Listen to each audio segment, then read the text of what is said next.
What is going on, guys? Winner Kills here. Welcome back to a brand new post-commentary duel video. Today we got True Dracos versus Nimble Mermail. Last time you saw, it was Pendulum, Abyss Actor Pendulum versus Nimble Mermail. This is my second match playing Nimble Mermail, so don't expect mass amounts improvement because these two videos, even though they went up about a day or two apart, they're probably like 5 minutes in between the matches, so don't get your hopes up too high. All right, we're still working on it. Board load actually came in the mail today. Still waiting on 2 more cards though, unfortunately. But regardless, we'll see that diagram destroy that anti-spell fragments to add Apocalypse. I'm gonna flip that heritage face up to get a free draw and set 3 more face down, passing it over to me. All I've got to worry about right now seemingly is an Ignis activation, which will go off there on the activation of this Foolish Burial. Foolish Burial, very, very clutch engine starter now, just to get yourself something on the board. Just 2 waters on the board for whatever. Link plays, tribute summons, I don't know. Whatever you want to do with them. Summon out that Sunfish and that Beaver. I do apologize for the glare. Less than optimal recording setting. You know, you got to make do with what you have, right? So we're going to summon this Teus here, discarding Dragoons. Speaking of Dragoons, there's something that I do later on regarding Dragoons, and you'll see it when it happens. You might be a little disappointed, not going to lie. But it's one of those things that happens to all of us, right? Whether you're table 1 or table 500, might well be like table 1000, like your boy here. I'm going to add Pike and Neptibus here. Right now, trying to set up some sort of rank 4 with the Pike and the Neptibus, and you know, in addition to that, Dragoons that is engraved. So, summoning swap there. Not really sure why I summoned the swap. I just sort of wanted an extra name for eventually when I go into Saryuja, which I believe I do end up going into. And you see, I send Ronan there. Don't have the option of reviving. I could technically bring back the Swap Frog to my hand, to normal summon and to go again to summon another Toad, because at this point I don't think I normal summon, but I didn't want to use my normal summon on that. As you see here, I use my normal summon instead on the Pike, discarding Neptibus to revive that Dragoons, adding a gun to my hand via Pike.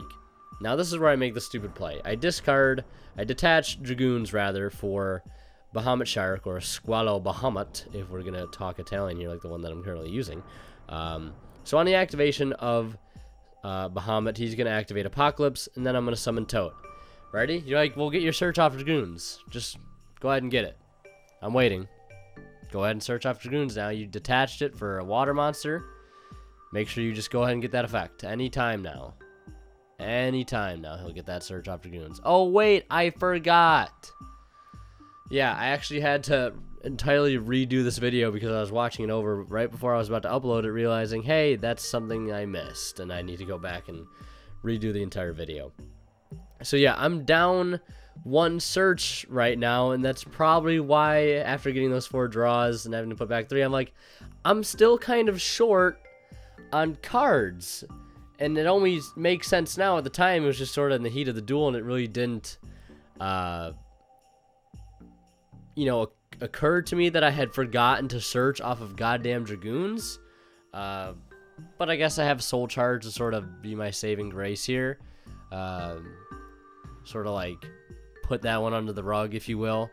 It has been 0 days, though, since I have forgotten to search off Dragoons. Rest in peace. Go ahead and mark that. If you have a whiteboard on your wall, it has been 0 days since Winner Kills has forgot to search off Dragoons. Make sure you, if you had a huge tally number up there, erase it now. It's been reset, unfortunately. Teus discarding Mander there. After I revived one, of course. One of the other Teus was Soul Charge. Going into, not a rank 9, but instead I felt it would be better to go into a rank 8 here. Strictly because I don't think True King of all calamities is going to do what number 38 can do in this situation. And since I'm under Soul Charge, I can't attack right now, even though I have so much damage on board. 2800 from Saryuja. and both Tornado Dragon and number 38 are being boosted by 300 attack and defense via Saryuja as well. So I've got that little added bonus going for me. Now, right now, there's going to be a bit of an interesting chain link that happens. Things are going to get started off by me popping Diagram with Tornado Dragon, and then I believe he ends up chaining Ignis, and I respond with Toad negate Ignis, and then he responds with True Draco Apocalypse. So, since Ignis was destroyed first in the chain link by Apocalypse, I won't be able to get to set the Ignis to my side of the field, but Toad's effect still will be able to follow to the grave. I believe this is what we talked about as he reads my Toad. This is what we talked about. That Toad will still be able to negate the Ignis search, but it will not be able to take it because it has been destroyed first since by that Apocalypse. So that's what that chain link was about right there. If it seems a little confusing, especially since there's no audio and just things like that. There's Stormforth. I figured I have to negate that, right, with my number 38. He's got another diagram, of course, so my Tornado Dragon was completely in vain in the first place. Hindsight's 20/20, right? What are you gonna do about that? And of course, all my monsters have lost, I think it is half their attack because of Apocalypse, so Tornado Dragon can get easily run over here. And he's gonna Heritage for, I believe he ended up doing for 2 or 3. Just so many draws, right?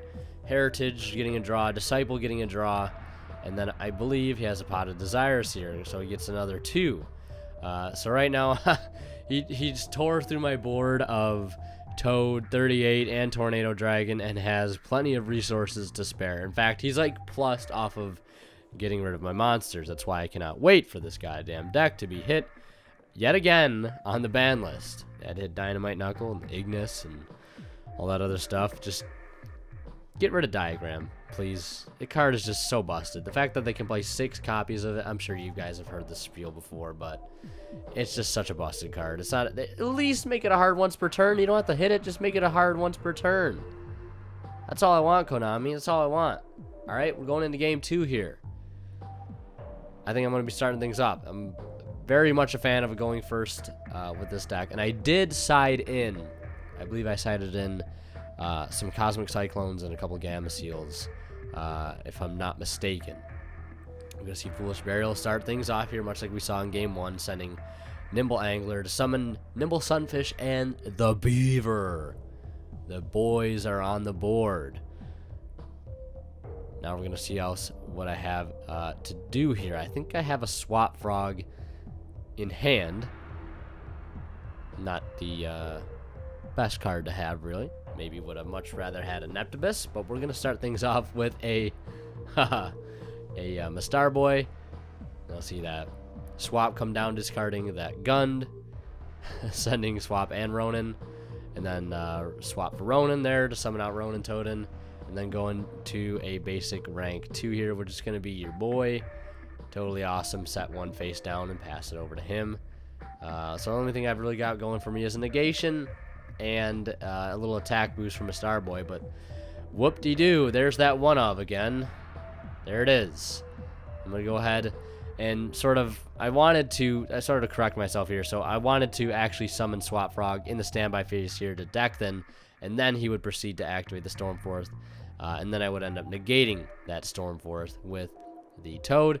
Either way, I lose, I lose my Toad, essentially. But this way, I at least actually get to use the negation and steal something. So I figure it'd be better off doing that. We see Terraforming. Grab Diagram. Gonna go off here, but I have Ghost Ogre for it. Ha! Pranked. Haha. Get pranked, brother. Get pranked. Leave a like for a prank. Comment prank. Lol. Ha. They never just have one diagram, folks. Never. Never. Never. Always suspect the second and third diagrams, ladies and gentlemen. It ain't safe until the ban list comes out, okay? It ain't safe. Remember that.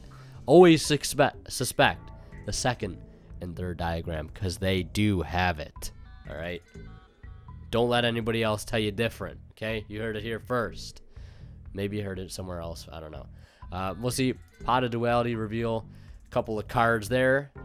We'll be taking Spiritual Swords, though, however. So he is in a bit of a disadvantage when it comes to board presence. Does have that Amano locking things down. He will run into Swap Frog, no problem. Setting perhaps a couple face down here. Looks like an anti-spell in hand. We'll see if that gets set face down as well. Be discarded there for the demise and adding that Amano back to hand after the demise resolves, so he will get to keep that. And there's that Cosmic Cyclone I drew into. Wow, what a great side card to see right now, of all times. Not good. Not good. There's that Spiritual Swords that he has. I could have gotten rid of it via the Cosmic Cyclone, but I'm going to have to pay 1,000 for that, and I'd rather keep it, like I said, for the diagram, because whether I attack him directly or negates the attack with the Spiritual Swords, he still has to pay all those life points. So I figured it'd be best to save the Cosmic Cyclone for the diagram. Is that a mistaken judgment on my part? I don't know. I guess it's entirely up to the player what you prioritize. Whether it be getting rid of that Spiritual Swords to do more damage or saving that Cyclone for something like a diagram. I don't know. Am I in the wrong? Was it justified? You know, I don't know. I'll say it. I'll say it was. What do you guys think? Does me cycloning that Spiritual Swords make that much of an impact? And as you know, I still have that not that Spiritual Swords, but that Stormforth set. He'll tribute away that Return of the True King to summon out that Majesty Maiden, and then clear my board. Soon after, we'll see a demise here come through, and then drop a card on the floor, and setting one, discarding that Terraforming there in the end phase, not feeling as though it would be necessary to keep. And I drew into another Cosmic Cyclone, and I summon out this Ronin as sort of a last-ditch effort to sort of spare myself as he adds another Majesty Maiden here. And things are not looking good. They are not. There's a mono. The big stone thing of don't have fun, and then attacking in for a game with those Majesty Maidens. So yeah, that's going to be it for this video. Hope you guys enjoyed. A couple updates, like I said. Nimble Mermail profile is coming soon. I'm still waiting on a couple cards, like I said. I'm going to start working on the DDD profile after I do the Nimble Mermail profile, because I know there are a few people probably wondering if there's going to be a DDD profile, and there will be at some point in the future. I'm not giving exact dates, so just know that it is coming in the future, all right? Don't worry about it. And a bit of a surprise coming for the channel itself in a couple days here, so there's some things in the works, and I hope you guys are excited about it. I think you're gonna like it. Not too big of a deal, but I still think it's pretty cool nonetheless. So thank you guys so much for watching. Hope you enjoyed. Leave a like if you did. Leave your comments down in the comment section below. And as always, Winter Kill signing out. We'll see you guys in the next one.